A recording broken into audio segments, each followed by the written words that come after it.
Assalamu alaikum, I'm Aisha and you're watching Samaa News. Here are today's headlines. The longest ever US government shutdown has ended. Federal employees have returned to work in Washington after President Donald Trump signed legislation ending the 43-day shutdown.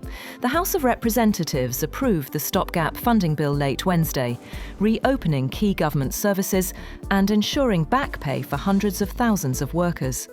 The deal extends funding through January 30th, easing immediate pressure on food assistance and air traffic control, just weeks before the busy Thanksgiving travel season. Russia's defense ministry says its forces have captured the Ukrainian settlement of Danilivka in the Dnipropetrovsk region. The ministry says the advance marks continued Russian pressure in eastern Ukraine. On the other hand, the Kremlin says Ukraine will have to negotiate with Russia sooner or later, warning that Kiev's position is worsening by the day.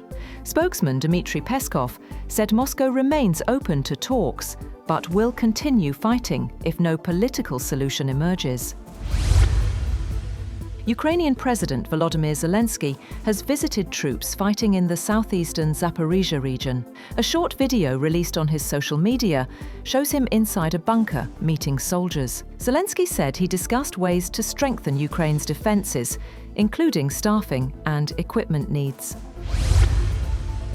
European Commission President Ursula von der Leyen has said that using frozen Russian assets is the most effective way to finance Ukraine's needs. Speaking at the European Parliament, she said European Union countries could use the bloc's budget headroom, raise funds individually, or offer a reparations loan based on immobilized Russian assets. Von der Leyen said the loan plan would best sustain Ukraine's defense and economy. Troops from across Europe are taking part in NATO's Dacian Fall exercises in Romania. The drills practice rapid troop movements to defend countries on the alliance's eastern flank. Around 2,400 French soldiers, along with units from Poland, Spain, Portugal and North Macedonia, are participating in the defensive exercises near Ukraine's border. Paris commemorated the 10th anniversary of the 2015 attacks that killed 130 people. Notre Dame Cathedral rang its bells as events across the city remembered the victims. The attacks remain France's deadliest since World War II. German authorities have identified the northern city of Hamburg as the location where a sewage sample containing the wild form of the polio virus had been found, saying a task force had been established and more samples would be taken. The nation's main public health body said that the wastewater test at an unspecified German location was positive for the wild polio virus, in a setback for efforts to rid the world of the deadly disease. A coalition led by Iraqi Prime Minister Mohammed Shia al-Sudani has come first in Iraq's parliamentary election. The Independent High Electoral Commission said his coalition received 1.317 million votes in Tuesday's election. Sudani is seeking a second term, but many disillusioned young voters see the vote simply as a vehicle for established parties to divide Iraq's oil wealth. However, Sudani tried to cast himself as the leader who could make Iraq a success after years of instability, arguing he had moved against established parties that brought him to power.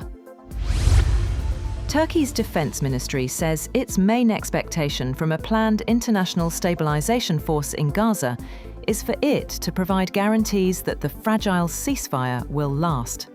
NATO member Turkey has been one of the most vocal critics of Israel's devastating two-year assault on Gaza, calling it a genocide. It has emerged as a critical player and mediator in ceasefire efforts, voicing a desire to join the stabilization force despite Israel's repeated objections. A light truck crashed into a market in South Korea, ploughing 150 meters along a passageway lined with stalls before coming to a halt, killing 2 people and injuring 18.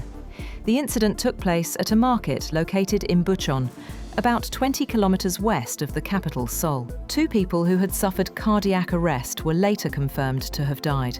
The truck appeared to reverse for 28 meters before accelerating towards the outdoor market. Meanwhile, House Democrats have released emails that they say raise new questions about President Donald Trump's ties to Jeffrey Epstein and how much he knew about Epstein's abuse of underage girls.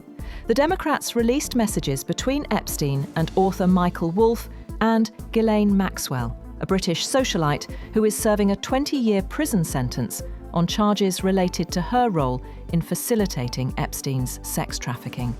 In one 2019 email to Wolff, Epstein, a convicted sex offender, wrote that Trump knew about the girls. Trump has accused Democrats of releasing the emails to distract from the record 43-day shutdown of the government. The Tri-Nation 2020 International Series featuring hosts Pakistan, as well as Sri Lanka and Zimbabwe, will be played entirely in Rawalpindi from November 18th, the Pakistan Cricket Board (PCB) said on Thursday, after this week's suicide bombing in the capital, Islamabad. The series, seen as key preparation for next year's T20 World Cup in India and Sri Lanka, had originally scheduled 5 matches in Lahore. It will follow Pakistan's remaining 2 one-day international matches against Sri Lanka in Rawalpindi on Friday and Sunday. And Russia's first AI-powered humanoid robot fell face down during its debut in Moscow. The robot, named AI Doll, lost balance while waving to the audience. Developers say they'll learn from the mistake, calling it part of the robot's experience. That's all for now. For more updates, visit www.samaa.tv. Thank you for watching Samaa News.